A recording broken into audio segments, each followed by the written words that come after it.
요즘에 우리가 새벽 성회를 하고 있습니다. 매일 새벽 5시 이곳에서 우리 교우들이 새벽 제단을 쌓고 있는데, 나는 1000명 모이기를 원하는데 1000명 새벽 제단 하나님 앞에 드리기를 원하는데, 할렐루야 성가대만 다 나오면 될 것 같은데 오늘 보니까 6명이 안 나오네. 내가 세 보니까 내일부터는 다 나오게 될 줄로 믿습니다. 더 크게 아멘. 우리 교회도 1000명 새벽 제단을 쌓는 교회가 될 줄로 믿습니다. 이번 새벽성회는 앞에 여기 플랜카드가 놓여 있는 것처럼 우리가 변화산 새벽성회의 주제를 어떻게 내세웠냐 그러면, 열정으로 살아라, 후회 없이 사랑하라, 두 가지를 내걸었거든요. 한번 따라서 해보십시다. 열정으로 살아라, 후회 없이 사랑하라. 네. 캐리 슉이라고 하는 내분이 쓴 책, 내 생의 마지막 한 달, 그걸 우리가 교재로 삼고 매일같이 한 챕터씩 우리가 이제 그 내용을 듣고 함께 은혜를 받고 있습니다. 내 생의 마지막 한 달, one month to live. 우리가 그냥 막연히 언젠간 죽겠지 그렇게 생각하면서도 나는 이 땅에서 영원히 살 것 같은 착각 속에 살기 때문에 우리는 우리에게 주어진 값진 인생을 허비하고 아무렇게나 허랑방탕하게 살 때가 많이 있는데, 정작 당신은 이제 한 달밖에 살지 못할 것입니다. 어떻게 살겠습니까? 그러면 우리는 우리의 삶의 방식을 완전히 바꿀 것입니다. 그냥 건강한 사람에게 당신 한 달밖에 못 산다고 생각한다면 어떻게 살겠습니까? 그렇게 가정해서 물으면 죽음이 내 앞에 있다는 것을 실제로 실감하지 못하기 때문에 별의별 대답이 많이 나와요. 어떤 사람은 실컷 술 마시다 죽겠다는 둥, 어떤 사람은 잠이나 한번 실컷 자보고 죽겠다는 둥, 어떤 사람은 세계 여행을 한번 해보겠다는 둥, 그렇게 이제 자기가 하고 싶은 걸 하고 죽겠다 얘기를 하지만, 실제로 의사가요, You have cancer, 당신 암에 걸렸습니다, 이제 한 달밖에 남지 못합니다. 그러면 엉뚱한 소리 안 하지요. 그때는 정말 내 한 달 동안에 뭘 할 것인가 다시 한번 생각하게 되고, 그 남은 한 달을 참으로 값지게 보낼 것입니다. 그래, 캐리 슉은 이런 질문을 가지고 많은 사람들을 봤더니 공통적으로 두 가지 남기고 싶은 말들이 그들에게 있었다. 첫째는 뭐냐?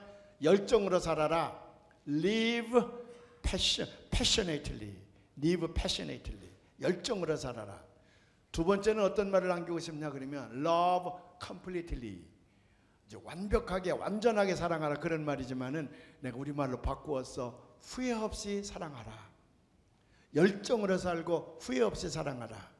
Live passionately, love completely. 그래서 새벽마다 우리가 이것을 외치는 거예요. 열정으로 살자, 후회 없이 사랑하자. 우리 다시 한번 외쳐봐요. 열정으로 살자, 후회 없이 사랑하자. 예.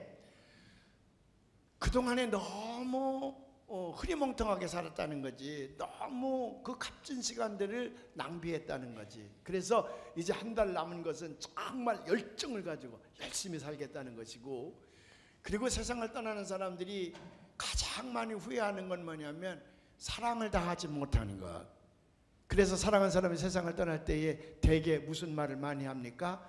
더 잘해줄 걸, 더 많이 줄 걸, 더 많이 베풀 걸, 더 많은 시간을 함께 할 걸, 이런 것 때문에 껄껄하면서 후회하는 경우가 많이 있거든요. 그래서 후회 없이 사랑하라.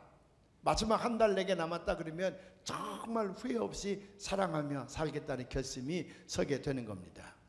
근데 열정으로 살자, 후회 없이 사랑하자, 이 말은 결국 다른 말로 얘기하면 내게 주어진 인생의 기회를 값지게 살리라, 그 말이거든요. 시간을 값지게 써라, 그 말이거든요. 아무렇게나 쓰지 말라. 내게 주어진 인생의 시간, 인생의 기회를 아주 값지게 살아야 된다. 그것을 우리에게 남기고 싶은 것이고, 또 우리는 그렇게 살기를 원하는 겁니다. 제가 말씀드렸죠. 그 책에 나와 있는 멋진 얘기를 여러분들에게 말씀을 드렸는데, 인생은 숨쉰 횟수대로 셈하지 않는다. 숨쉰 횟수대로 셈하지 않는다. 그 말은 다른 말로 얘기하면 오래 살았다고 그래서 그것이 우리에게 값진 인생으로 칭찬받지 못하다고 말이죠. 그럼 뭘로 셈이 되느냐? 아주 매료된 순간, 정말 많은 사람들에게 좋은 영향력과 유산을 남긴 그 멋진 시간들, 그것에 의해서 우리 인생이 평가된다 그랬습니다. 그래서 그 책 속에서는 코치라고 하는 사람이 쓴 80대 20의 원리, 그래서 80-20 프린시펄, 그 책의 제목이 그런데, 어느 회사든지 그 회사 전체가 다 그 회사를 기여하는 것이 아니고 80%는 아니라고 말이죠. 20%가 그 회사를 지탱시키고 그 20% 중에서 또 20%가 그 회사에 이익을 남긴다고 말이에요. 그러니까 어떤 회사든지 20%가 80%를 매겨 살린다고 말이죠. 어느 조직이든 공동체든 마찬가지입니다. 거기 100명이 있다 그러면 그 100명이 다 그 공동체를 이끌어가는 것이 아니라 20명이 이끌어가고 80명은 얹혀간다고 말이죠. 우리 교회도 마찬가지입니다. 만약 우리 교회가 100명이 모인다 그러면 그 100명이 다 교회를 위해서 기여하는 것이 아니라 20%, 20명 정도가 그 교회를 위해서 헌신하고 그들이 교회를 이끌어갈 때에 80명은 거기 얹혀간다고 말이죠. 우리 인생도 마찬가지입니다. 우리가 살아온 인생을 되돌아보면 보통 이건 다 그렇다는 게 아니고 평균 잡아볼 때에 우리는 20%의 내 인생만 유익하게 보냈고 나머지 80%는 낭비했다고 말이죠. 쓸데없는 일로 낭비하고 20%만 내가 값지게 살았다, 대부분의 인간들이.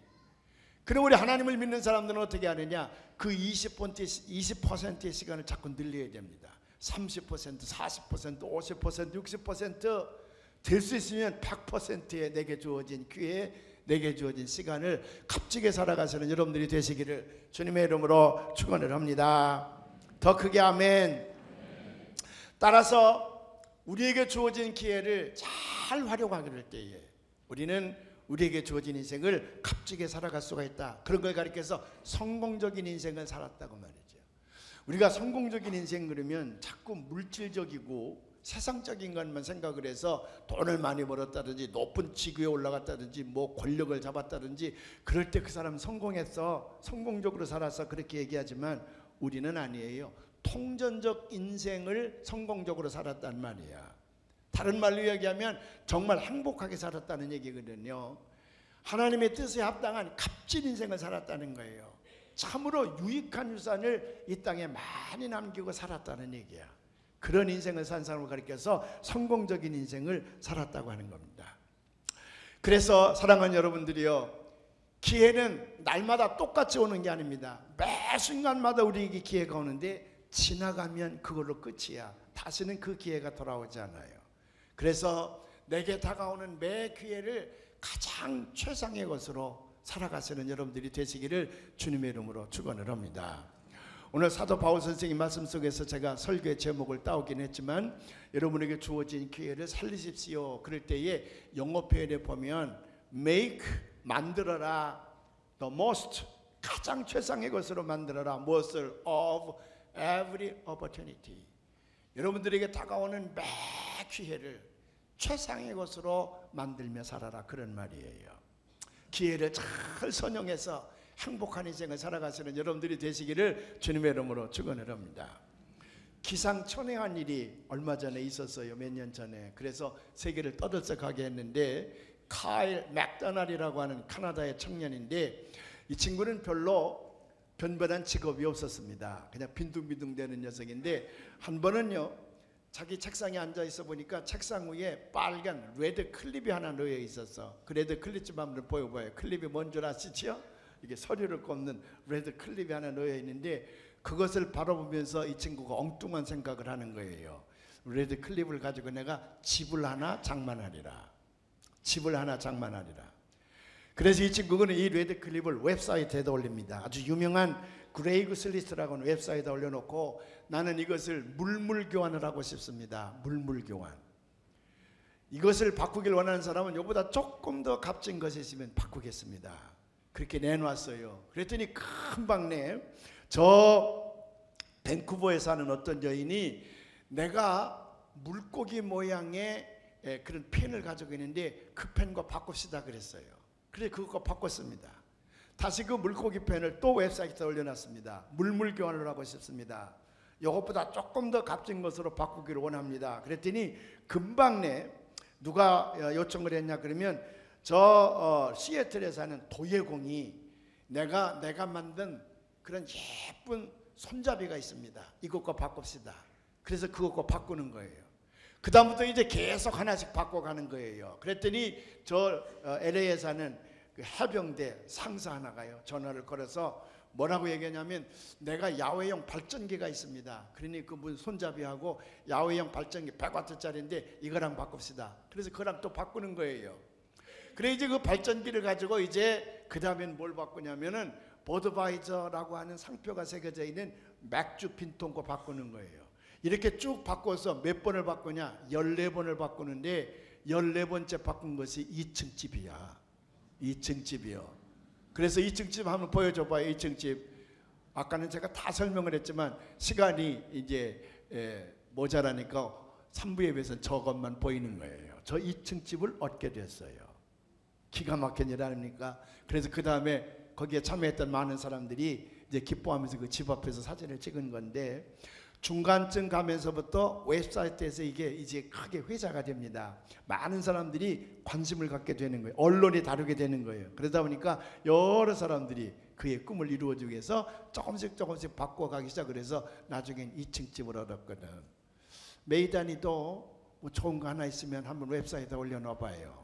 그럼 그게 나중에는 이제 널널이 기와집에 나올지도 모르니까. 이게 떠들썩하게 했던 하나의 사건인데, 이 사건을 언론이 보도하면서 거기다 풋노트를 달아요. 기회를 잘 선용하면 좋은 결과가 온다. 기회를 잘 선용하면 좋은 결과가 온다는 거예요. 우리나라에도 옛날 야담에 저와 비슷한 얘기들이 많아요. 이렇게 따지고 보면 뭐 새끼 하나를 주워서 뭐 어떻게 했다는 얘기가 많은데, 그 중에 대표적인 것이 이거야. 어떤 거냐 그러면, 조금 모자라는 노총각이 하나 있었는데 장가갈 생각도 안 하고 집에서 빈둥대니까 엄마가 화가 난단 말이에요. 자기가 이제 홀로 돼서 그 아들을 길렀는데 정신적인 연령이 조금 낮아. 밤낮 지천을 줘도 이 친구가 꿈쩍도 하는 거예요. 그러니까 어느 날 어머니가 소리 지릅니다. 이놈아, 뒷곁에 가면 집단이 하나 있는데 그걸 갖다 새끼리도 서너 발 꽈가지고 나가서 이놈아 색시를 좀 구해오거라 소리를 지르니까 어머니를 기쁘게 해줘야 되겠다. 그래서 집단을 갖다 꼭 3발만 새끼를 꽈어요. 그리고 그걸 허리다 메고 이제 엄마가 나가라니까 나간 거야. 한참 가다 보니까 옹기 장사가 옹기를 지게에다 실어놓고 그걸 운반하려고 그러는데 옹기를 묶었던 새끼가 끊어졌어. 그러니까 이 옹기가 쏟아지려고 하니까, 쏟아지면 어떻게 되나? 다 깨져버리고 말잖아요. 그리고 손으로 그 옹기들을 붙들고는 쩔쩔 매는 거라. 그러고 있는데 이 노총각 이 녀석이 아주 싱싱한 새끼 3발을 가져가니까 옹기 장사가 그 노총각에게 그 새끼 좀 나에게 달라 그래요. 공짜로 줄 수는 없잖아요. 옹기쟁이가 얘기합니다. 내가 옹기 하나를 줄 테니까 그거 나하고 바꾸자고. 그래서 새끼 3발을 주고 옹기를 이제 얻은 거예요. 그리고 옹기를 짊어지고 가는데 우물가에 도착을 했습니다. 물을 마시려고 들어가는데 어떤 아낙네가 옹기에다 물을 잔뜩 이제 담아가지고는 머리에다 이다가 미끄러지는 바람에 놓쳤어. 옹기는 놓치면 볼 것도 없이 깨지죠. 뭐 물을 다 쏟아버렸죠. 낭패를 당한 거예요. 그런데 웬 총각이 옹기 색을 가지고 온단 말이야. 여보 총각 옹기 나들 줄 수 없냐고. 내가 시아버지 약을 다리려고 물을 길러왔다가 옹기를 깼는데 이게 물을 길어가지 못하면 시아버지 약을 다릴 수가 없으니 그 옹기를 내게 주면 우리 집에 떡 한 시로 해놓은 게 있다. 그러니 그 떡 한 시를 줄 테니까 옹기를 달라 그랬어요. 그래 옹기를 주고 이제 떡 한 시를 짊어지고 가는 겁니다. 한참 가다 보니까 웬 남자 둘이 투덜투덜거리면서 송장 하나를 짊어지고 가는데, 얘기인즉슨 이 할머니가 재수없게도 우리 집 문 앞에서 죽는 바람에 할 수 없이 우리가 송장을 치우게 됐다는 거예요. 다른 집 앞에 가졌지 왜 우리 앞에서 죽었냐고 막 이제 불평을 하고 지고 가는데 조금 모자라다 그랬잖아요. 이 노총각에다가 아니 그 할머니가 누군데 그래요? 그랬더니 이 두 젊은이가 있다 하는 말이 너희 할머니지 인마, 너희 할머니가 우리 집 앞에서 죽었어. 그러니까 이 친구는 정말 자기 할머니인 줄 알고, 그러면 내가 떡 한 시를 줄 테니까 할머니 나한테 달라고. 떡 한 시를 주고는 할머니를 지가 업은 거예요. 이 두 젊은이는 송장도 지웠지 떡도 한 시를 얻었지 얼마나 좋겠어요. 그래서 이제 할머니를 업고 갑니다. 한참 가다 보니까 목이 말라. 그래서 우물가에 가서 버드나무에다가 할머니를 잘 대받쳐 놓고 기대 놓고는 가서 물을 마셨어요. 물을 마시고 돌아보니까 그 동네에 처녀가 물을 길러 왔다가 할머니가 버드나무에 이렇게 기대 있거든. 할머니 여기서 뭐 하세요? 그래도 할머니가 들은 척을 안 해. 그래서 할머니 그러고 가서 탁 건드리니까 툭 쓰러졌어요. 그래 가보니까 숨이 끊어진 거라. 이 처녀는 자기가 잘못해서 할머니가 넘어져서 죽은 줄 알고 난리가 난 거예요. 무릎을 꿇고 도련님 나 좀 살려주세요. 내가 일부러 그런 거 아니에요. 이 할머니 알기 때문에 내가 살짝 건드려니 넘어간 것뿐이거든요. 한 번만 용서해달라고, 관가에다 신고하지 말고 나 좀 살려달라고 이제 빕니다.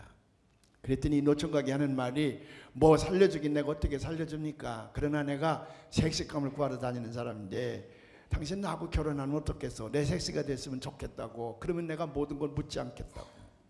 그러니까 이 노처녀가 어차피 총각도 구해야 되고 또 살려준다니까 그렇게 아마 결심을 합니다.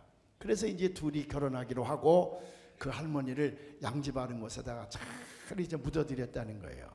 여기서만 끝나면 얘기가 재미가 없어. 그 다음이 더 멋있어요. 이제 섹스가 되기로 하고 이제 그 섹스를 태우고 집으로 가는데 가다가 황화장사를 만난 거예요. 이 황화장사는 누구냐면 온갖 폐물을 싣고 다니면서 이제 파는 사람인데 이 녀석이 좀 바람기가 있었던 거라. 아니 저 조금 모자란 정신나간 녀석이 섹스를 하나 데려오는데 너무 이쁜 섹스를 데려오거든. 황화장사가 탐이 났습니다. 여보게 총각 왜 그래요? 수수께끼 내기를 하자. 그래서 만일 내가 치면 이 폐물 너한테 다 주마. 근데 네가 치면 너 데리고 섹스를 나한테 달라 그랬어요. 이 멍청한 녀석이 섹스를 걸고 수수께끼를 하자고 그렇게 합시다 그랬어. 황화장수가 이제 수수께끼를 내는 거야. 수수께끼를. 아침에는 4발로 걷고 점심에는 2발로 걷고 저녁에는 3발로 걷는 짐승이 있는데 그게 뭐냐? 이게 이 총각 녀석이 알 수가 있나? 이게 좀 모자라다 그랬잖아요. 쩔쩔맵니다. 그러니까 섹스가 입어야 되고 그거 사람이요 사람. 사람이 어렸을 때는 4발로 기어다니고 4발로 걷잖아요. 그리고 낮에 청년일 때는 2발로 하다가 나중에 늙은이가 되면 지팡이 짚으니까 3발로 가는 거니까 그거 사람이라고. 그러니까 이 녀석이 마누라의 도움을 받아가지고 그것도 몰라요? 사람이요. 대답을 해버린 거야. 황화장서가 이제 어떻게 합니까? 그러면 네가 내봐라. 네까짓게 내는 게 내가 왜 못 맞추랴. 이제 자신감을 가지고 얕보는 거지. 네가 내봐라. 그랬더니 이 녀석이 능청맞게 수수께끼를 냅니다. 새끼 3발을 가지고 옹기를 얻고 옹기를 가지고 떡 1실을 얻고 떡 1실을 얻어가지고 송장을 얻고 그 송장을 얻어가지고 섹스를 얻은 짐승이 뭐요? 이 황화장수가 이게 장사하는 친구니까 머리가 팽하고 빨리 돌아가는 사람이지만 이거 알 수가 있어야지. 그런 수수께끼는 들어본 바가 없잖아요. 그래서 이 노총각이 이겼다는 거예요. 그래서 그 폐물을 다 받아가지고 호러머니를 모시고 지금까지 잘 산다네. 지금까지도 잘 산대요. 우리나라 대표적인 야담이에요. 이게요. 결국 이 야담에서도 2가지 교훈을 준다는 거죠. 하나는 선한 마음을 먹으면 좋은 결과를 가져온다는 것이고, 또 하나는 기회를 잘 활용하면 좋은 결과가 온다고 하는 야담인데, 어쨌건 간에 이런 재미있는 얘기들을 통해서 우리는 어떤 교훈을 얻냐 그러면 내게 주어진 기회를 함부로 아무렇게나 보내지 말고 그것을 잘 활용하며 살아가게 될 때에 우리는 성공적인 인생을 살아갈 수가 있다고 한다는 겁니다. 믿으시면 아멘. 오늘 바울 선생님이 우리에게 이제 에베소서 5장에서 말씀해 주시는 거예요. 너희는 지혜 없는 자처럼 살지 말고 지혜 있는 자로 살아가라. 그러기 위해서는 세월을 잘 아껴야 된다. 때가 너무 악하다. 그런 말씀을 우리에게 전해주면서 그 다음 18절에서는 뭐냐? 술 취하지 말라. 성령 충만을 받아야 되느니라. 그렇게 우리에게 교훈하고 있거든요. 이 말씀을 다시 한번 봉독해 보십시다. 시작. 그런즉 너희가 어떻게 행할지를 자세히 주의하여 지혜 없는 자같이 하지 말고 오직 지혜 있는 자같이 하여 세월을 아끼라. 때가 악하니라. 그러므로 어리석은 자가 되지 말고 오직 주의 뜻이 무엇인가 이해하라. 이게 조금 어렵잖아요. 아주 쉬운 공동 번역을 보면 쉬운 말로 이해가 빨리 돼요. 우리 공동 번역이 또 원문에 더 가까워요. 우리 공동 번역을 한번 읽어봐요. 그러므로 여러분은 어떻게 처신해야 할지 깊이 생각해서 미련한 자처럼 살지 말고 지혜롭게 사십시오. 이 시대는 악합니다. 그러니 여러분에게 주어진 기회를 잘 살리십시오. 여러분은 어리석은 자가 되지 말고 주님의 뜻이 무엇인지를 잘 아는 사람이 되십시오. 여기 이제 16절의 말씀을 오늘 설교의 주요 말씀으로 우리가 택하게 되는데, 우리 16절의 말씀을 다시 한번 봐요. 이 시대는 악합니다. 그러니 여러분에게 주어진 기회를 잘 살리십시오. 여러분에게 주어진 기회를 잘 살리십시오. 그럴 때 영어로 making the most of every opportunity. every opportunity. 모든 기회를 the most, 최상의 것으로 만들어 잘 살라고 말이거든. 오늘 사랑하는 여러분, 여러분에게 주어진 매 순간의 기회를 가장 최상의 것으로 살아가시는 여러분들이 되시기를 바랍니다. The best day, 최상의 날로 살아가시는 여러분들이 되시기를 주님의 이름으로 축원을 합니다. 그러기 위해서 오늘 사도 바울이 우리에게 전해주는 말씀 몇 가지를 단계적으로 우리가 생각하고 마음속에 새겨야 되겠는데, 첫째는 뭐냐? 하나님이 우리의 생명을 만들어서 이 땅에 보내셨을 때에 하나님의 뜻은 어디에 있냐면 우리로 하여금 풍성한 삶을 살기를 원하시는 거예요. 또 우리로 하여금 풍성한 삶을 살게 하기 위해서 이 땅에 보내셨습니다. 영어로 얘기하면 abundant life, abundant life, 풍성한 삶. 하나님 우리에게 풍성한 삶을 살기를 원하세요. 우리가 가난하게 사는 거 원치 않습니다. 병들어 사는 거 원치 않습니다. 우리가 고통 가운데 사는 거 원치 않습니다. 어두운 가운데 사는 거 원치 않습니다. 우리로 하여금 저 세상에서 불행하게 사는 것 우리 하나님은 원치 않아. 우리는 행복하게 사는 것을 하나님은 원해. 우리는 또 행복하게 살도록 창조되어진 줄로 믿으시기를 바랍니다. 요한복음 10장 10절에 보면 이런 말씀이 있거든요. 한번 봉독해봐요. 도둑이 오는 것은 도둑질하고 죽이고 멸망시키려는 것뿐이요 내가 온 것은 양으로 생명을 얻게 하고 더 풍성히 얻게 하려는 것이라. 아멘. 여기 도둑은 사탄이었습니다. 이 사탄이 내게 올 때에는 처음에는 가모니설로 나를 유혹하지만, 좋은 길로 나를 인도하는 것처럼 하지만은 우리를 데리고 논 다음에 우리의 것을 다 착취하고 난 다음에는 우리를 멸망의 늪으로 던져버리고 만다고 말이에요. 사탄은 어떻게 보면 기생과 똑같아. 기생이요. 기생은 뭡니까? 술집의 기생은 우리가 이제 돈을 가지고 술집에 가잖아요. 기생은 뭐만 보여? 지갑 속에 들어있는 돈만 보여요. 그러니까 저 말단 사원이 와도 뭐라고 불러? 사장님 오셨다 그래. 회장님 오셨다 그래요. 그리고 얼마나 가모니설로 유혹하는지 몰라. 아무리 못생겼어도 술집만 가면 전부 미남이었으다. 이렇게 잘생길 수가 없었다는 거야. 그래서 우리 정신을 쏙 뺏은 다음에 지갑 속에 있는 돈을 다 가져가면 어떻게? 나를 위해서 목숨까지 버리겠다고 하는 그 기생은 결국 나를 발길질해서 내쫓고 말아요. 우리나라가 마당놀이, 소위 마당극이 많이 발전해 있지 않습니까? 마당극. 마당극의 내용은 전부 그런 거예요. 과거 보러 가던 녀석이 어느 술집에서 이쁜 여자 만나가지고 홀딱 탁 뺏긴 다음에 나중엔 팬티만 입고 쫓겨나더라. 옛날에는 팬티가 있었는지 모르지만은 마당극이 전부 다 그런 거거든요. 기생들은요, 돈을 뺏기 위해서 그 남자를 위해서 자기 생명 다 내놓을 것처럼 얘기해. 그래서 헬렐레 해가지고 있는 돈을 다 갖다 퍼다 붙지. 집에서 콩나물값 10원만 달라 그래도 안 주면서도 거기 가서는 팁으로 막 펑펑 내다 쏟는 거예요. 10만 원, 20만 원. 돈 다 떨어져도 기생이 사장님이라 그래요. 돈 다 떨어지면 발길로 내차지요. 사탄이 똑같아요. 사탄이 처음에는 우리가 필요한 것들을 다 공급해 줍니다. 그래서 완전히 우리를 하나님으로부터 관계를 끊게 한 다음에 자기 종이 되면 실컷 가지고 놀다가 우리를 멸망의 늪으로 차놓고 마는 거예요. 사랑하는 여러분, 도둑이 오는 것은 어떻게 해서 도둑이 오냐 그러면 도둑질하고 죽이고 우리를 멸망시키기 위해서 오는 거지만, 예수님이 우리에게 다가오는 것은, 하나님이 우리에게 다가오는 것은 우리에게 생명을 얻게 하고 eternal life, 영생을 얻게 하고 그 생명을 가지고 우리로 하여금 풍성하게 살기 위해서 하나님이 우리에게 찾아오시는 줄로 믿으시기를 바랍니다. 더 크게 아멘. 그래서 예레미야서 29장에 보면 이런 말씀이 있어. 11절의 말씀인데 한번 봉독을 해봐요.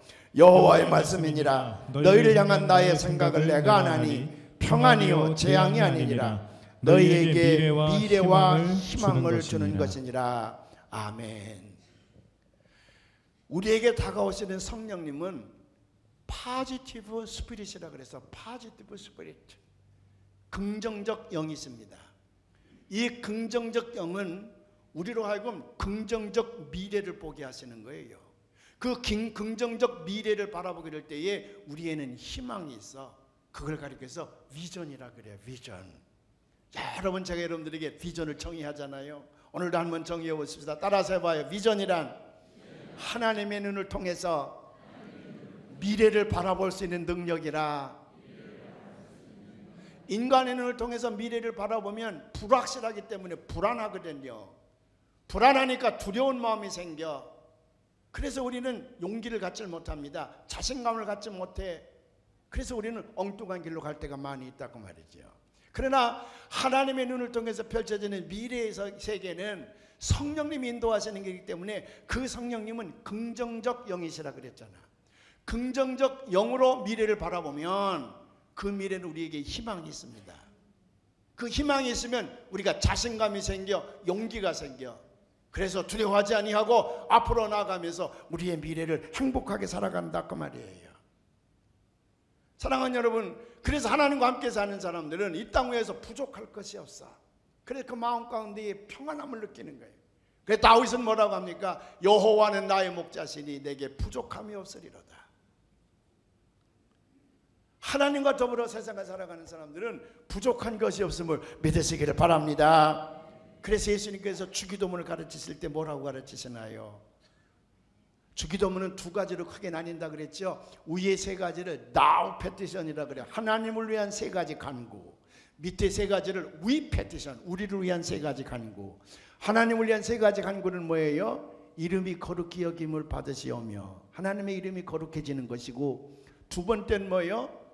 하늘나라가 이 땅에 이루어지는 것이고, 세 번째는 뭐예요? 하나님의 뜻이 이 땅에 펼쳐지는 거예요. 그래서 우리는 하나님의 소원이 이루어지게 해달라고 먼저 기도해야 돼요. 그리고 나머지 세 개는 이제 우리를 위한 기도인데, we petition 가운데 첫 번째가 뭐예요? 일용할 양식을 주옵시고. 일용할 양식, 풍성한 삶을 하나님께서 약속하셨으니 일용할 양식을 달라는 거예요. 두 번째는 우리의 죄를 용서해 주옵시고. 그냥 용서해 달라는 것이 아니라 우리에게 죄 지은 사람의 죄를 내가 용서하는 것처럼 우리의 죄를 용서해 주옵시고. 그리고 마지막 세 번째는 시험에 들지 말게 해달라. 여러분, 일용할 양식은 현재의 문제입니다. 우리의 죄를 용서해 달라고 하는 말은 과거에 지은 죄예요. 죄는 언제든지 과거예요. 시험에 들지 말게 해달라고 하는 말은 미래를 의탁하는 거예요. 그래서 주기도문은 현재와 과거와 미래를 모두 하나님 앞에 의탁하는 것이니 가장 훌륭한 기도라는 거지. 기도의 샘플이에요. 기도의 표준이에요. 그런데 여기 기도문을 보면 우리에게 풍성한 삶, 일용할 양식을 주시되, 그 일용할 양식을 주시는 까닭이 뭔 줄 아십니까? 내게 주어진 my world, 나의 세계를 내가 책임지라는 거야. 내 가족, 내 교회, 내 사회, 내 민족을 하나님께서 주신 그 풍성한 축복으로 나누면서 책임 있게 살아가라는 거거든. 그것이 하나님께서 우리에게 바라는 것입니다. 사랑하는 여러분, 그렇기 때문에 우리는 주님과 더불어 풍성한 삶을 누리되 주께서 우리에게 맡겨주신 나의 공동체, 내 세계의 모든 것을 주님과 더불어 책임져 하나님의 뜻을 따라 이끌어가시는 여러분들이 되시기를 바랍니다. 그런데 두 번째는 뭐냐? 이렇게 우리에게 희망찬 미래를 주셔서 우리는 앞으로 나아갈 수가 있는데, 우리가 나아가는 길을 막는 원수가 있습니다. 원수, 에네미예요. 적군이 있어. 근데 놀라지 마십시오. 최악의 적군이 나 자신이라는 거예요. 우리는 일이 안 됐을 때 자꾸 다른 사람들을 원망하고 불평하고 그래요. 다른 사람 때문에 안 된다는 거야. 근데 가만히 분석해 보면 내 앞길을 막는 최악의 원수는 나 자신일 때가 많다는 거예요.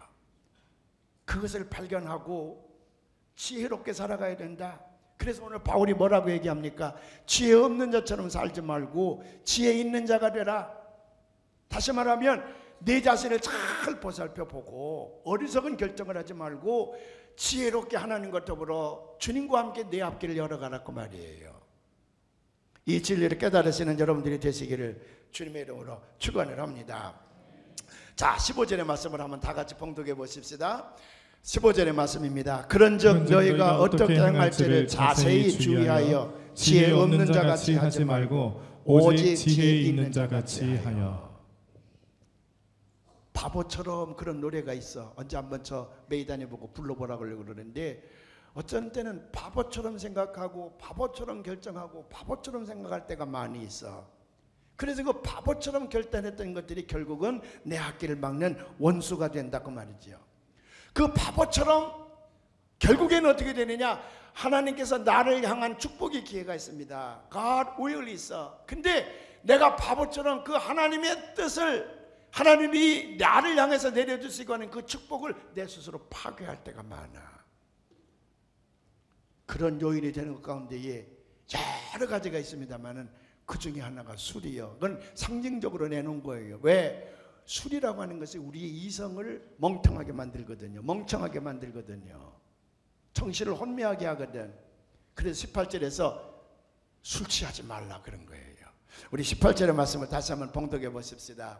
술 취하지 말라. 이는 방탕한 것이니 오직 성령으로 충만함을 받으라. 공동번역 한번 읽어봐요. 아주 쉽게 번역됐으니까 더 잘 알아요. 술 취하지 마십시오. 방탕한 생활이 거기에서 옵니다. 여러분은 성령을 가득히 받아야 합니다. 여러분, 술 한 잔 먹었다고 해서 지옥 가는 거 아니라 그랬지요? 뭐 한 잔 먹고 다 친교도 나누고 참 좋지요. 근데 문제는 뭐냐면 술이 나를 먹어. 술 먹었다고 내가 지옥 가는 건 아니지만 술이 나를 먹어버려. 그래서 내가 지혜로운 결단을 하지 못하고 술에 이끌려서 망하는 결단을 한다고 말이에요. 이건 술은 상징적인 겁니다. 그 외에도 많은 것들이 많아. 마약이라든지 또 노름이라든지 또는 도색 잡지에 중독이 된다든지 요즘에는 컴퓨터 중독이 된다든지 이런 내 인생의 앞길을 막는 것들이 많이 있어. 이거 중독에서 벗어나야 된다고 하는 말이에요. 저기 술 취하지 말라 그러니까 술만 안 먹으면 된다고 생각하고 뭐 성경에 마약 먹지 말라는 얘기 없지 않습니까? 노름하지 말라는 어디 있습니까? 뭐 컴퓨터 중독 같은 거 얘기도 없는데 왜 자꾸 그런 거 얘기합니까? 그런데 저건 상징적인 것이고 이 에딕 소위 중독해 하는 것은 우리의 앞길을 막는 거예요. 우리 몸은 하나님이 거하시는 거룩한 것, 거룩한 전인데 이런 그 죄악된 것들로 우리가 만일 노예가 된다 그러면 우리는 지혜로운 자처럼 결단하지 못합니다. 잘못된 결단을 삶으로 말미암아 우리는 어려움에 빠지게 돼요. 재미있는 용모가 있어요. 술 취하고 맨날 집에 오는 아빠가 있었는데 여러분 결혼할 때는 뭐라 그럽니까? 그 자기 사랑하는 아내에게 내가 평생도록 행복하게 만들어주겠다는 거 아니에요. 근데 여러분 알코올 중독에 걸려있는 사람하고는 절대로 결혼하지 마십시오. 여기 처녀들 많이 있는데 그 사람이 별하별 가문이설을 다 해도 절대로 믿지 마십시오. 왜? 다 그거 거짓말이에요. 예. 술 취한 사람들의 얘기는 절대로 믿으면 안 돼요. 그러니까 이 녀석이 얼마나 속을 많이 쓰이겠습니까? 그러니까 이 아내가 생각할 적에는 하여간 남편이 왼수지 뭐 왼수. 살다 보니까 물을 수도 없고 그래서 이제 숙제라고 와서 아들들이 숙제를 해주지만 그게 술 취한 놈이 제대로 해줬겠어? 그래서 이제 가져갔더니 선생님이 화가 벌컥 나는 거예요. 걔가 한 줄 알고 이놈아 숙제를 이렇게 엉터리 하면 어떡하냐 이놈아 어? 숙제 이렇게 하면 돼? 네 애비 좀 오라고 그래라. 내가 아버지를 통해서 너 좀 혼 좀 내야 되겠다 그러니까 아들이 있다가 깜짝 놀라면서 선생님 이 숙제 우리 아버지가 한 거 어떻게 알았어요? 그래. 술만 먹고 들어오니까 마누라가 얼마나 호랭이가 됐겠어. 하루는 이 녀석이 막 경찰서로 달려오더니 순경님 제가 나쁜 놈입니다. 아내를 때렸습니다. 그러니 저를 유치장에 넣어주세요 그랬대요. 그러니까 순경이 아내를 때렸어요? 그 죽었습니까? 아닙니다. 죽진 않았습니다. 그러면 다리가 부러지다 크게 다쳤어요? 아닙니다. 크게 다친 것도 없습니다. 근데 왜 감옥소에 넣으라 그러는 거예요? 마누라가 쫓아온단 말이에요. 붙들리면 죽어요. 그러니 유치장에다 나 좀 피신시켜주세요 그랬대요. 술 먹은 사람들은요 그래서 짐승의 삶을 사는 거예요. 여러분 술로부터 자유하시기를 주님의 이름으로 축원을 합니다. 리차드 블루머라는 사람이 멋진 얘기를 해서 심리학자인데 이렇게 얘기를 했습니다. 제가 그 영어를 한국말로 번역을 했는데 들어보셨어요. 우리는 즐겁기 위하여 술을 마시지만은 결국 그 술은 우리를 구질구질하게 만듭니다. 우리는 교제를 위해서 술을 마시지만은 우리는 결국 술 때문에 시비 거는 자가 됩니다. 우리는 지적 교양을 위해 술을 마시지만은 우리는 결국 비난받는 자가 됩니다. 우리는 잠을 잘 자려고 술을 마시지만은 결국 술은 우리를 불면증에 걸리게 합니다. 우리는 기분을 북돋우기 위해 술을 마시지만은 결국에는 그 술은 우리를 우울증에 빠지게 합니다. 우리는 매사에 확신과 자신감을 얻기 위하여 술을 마시지만은 술은 결국 우리를 두려움에 처박아 놓습니다. 우리는 대화를 잘 풀어가기 위해서 술을 마시지만은 결국 술은 우리를 우리의 대화를 뒤죽박죽되게 만듭니다. 우리는 우리의 모든 문제들을 풀기 위해서 술을 마시지만은 그 술은 결국 그 모든 문제들을 더욱 복잡하게 만듭니다. 그래서요, 우리나라가 참 못된 판례가 있어. 그 뭐냐면 무서운 죄를 짓고 술 먹고 지은 죄니까 조금 감형을 해줘, 참작을 해줘요. 나는 그거 반대예요. 술 먹고 지은 죄는 가중처벌을 해야 됩니다. 술 먹은 죄, 나쁜 짓 한 죄. 술 먹으면 그렇게 된다는 걸 모르는 사람이 있습니까? 술 먹으면 우리가 이성을 잃어, 바른 판단을 못해. 그거 다 알아.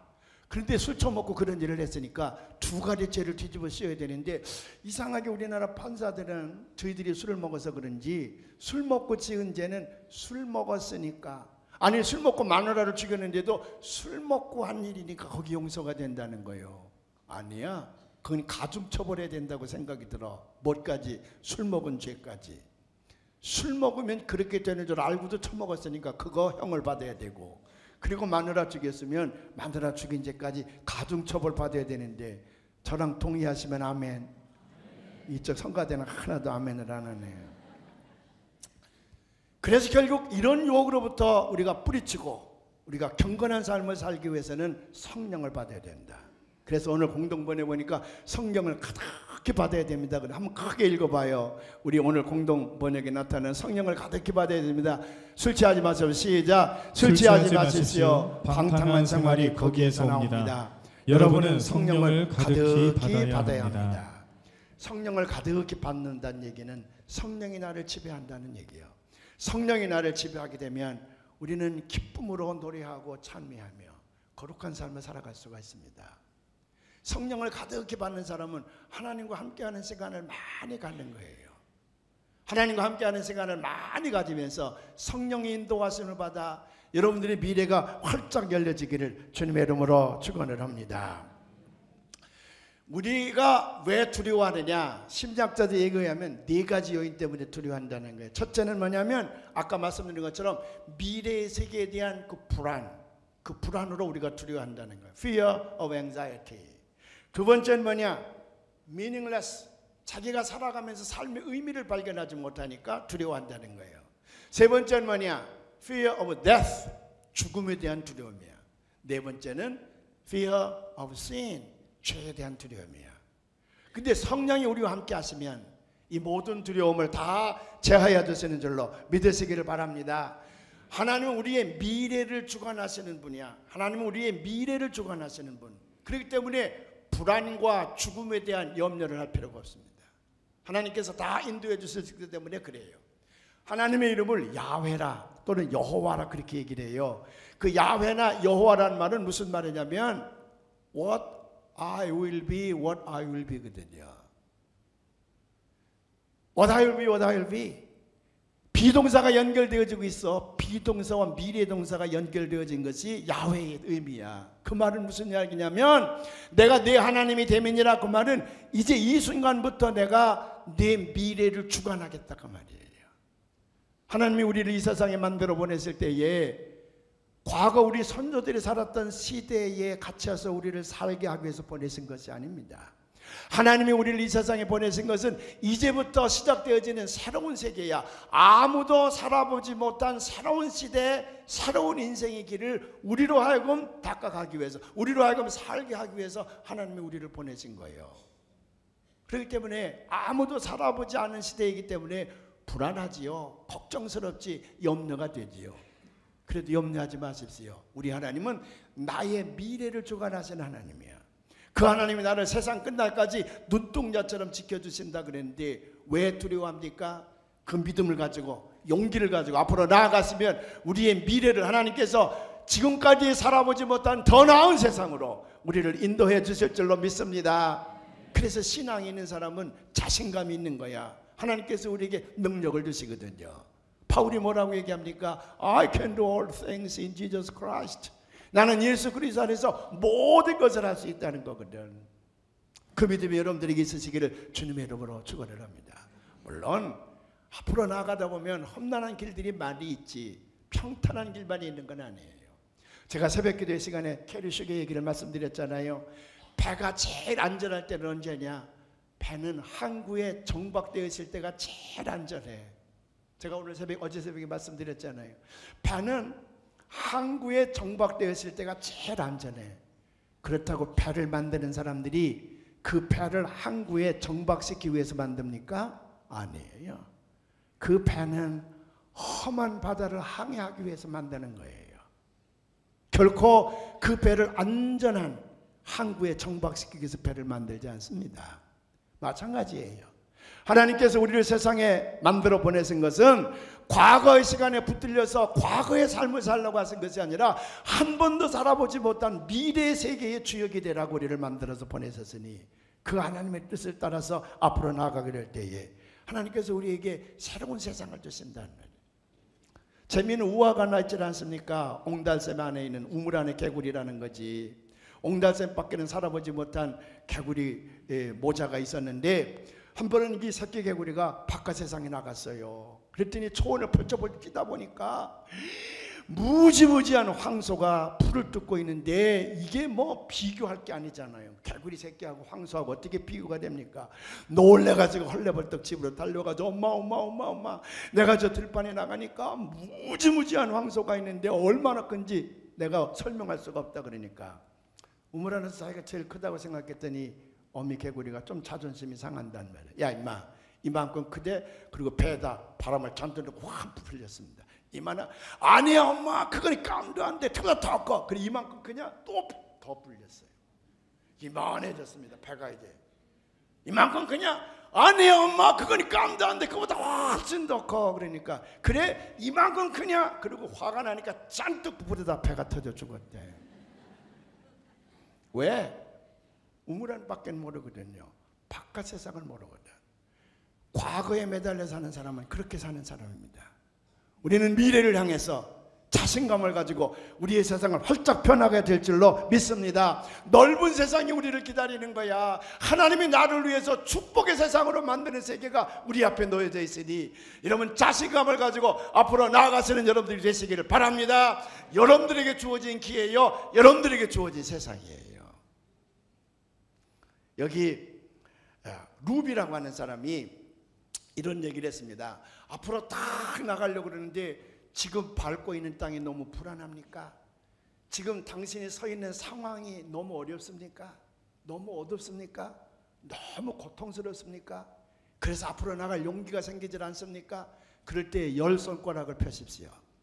10손가락을 다 핀 다음에 아직도 남아있는 하나님의 축복을 셈해 보십시오. 당신 죽었습니까? 첫째, 아직 살아 있습니다. 당신의 아내가 당신을 배신하고 도망갔습니까? 아직 붙어 있습니다. 당신의 자식이 병들어 죽었습니까? 아닙니다. 아직 살아 있습니다. 교통사고로 불구자가 됐습니까? 아닙니다. 살아 있습니다. 이렇게 세나가기 시작하면 그 10개의 손가락을 다 꼽기 전에 우리 마음속에 첫째는 감사가 넘쳐나게 되고 둘째는 모든 두려움이 사라지고 앞으로 나아갈 수 있는 용기와 자신감이 생긴다는 거예요. 사랑하는 여러분, 오늘 제가 여러분에게 선언합니다. Count your blessing. 하나님께서 여러분들에게 주신 그 축복을 세어보시길 바랍니다. 하나님께서 여러분들에게 그 축복을 세워보시면 끝내는 you have to give your thanks to God. 하나님 앞에 감사하지 않을 수가 없습니다. 하나님 앞에 감사하게 되면 you can make the most of every opportunity. 하나님 앞에 감사하고 미래를 내다보면 당신에게 다가오는 모든 미래를 최상의 것으로 만들어가는 승자의 삶을 살아가게 될 줄로 믿습니다.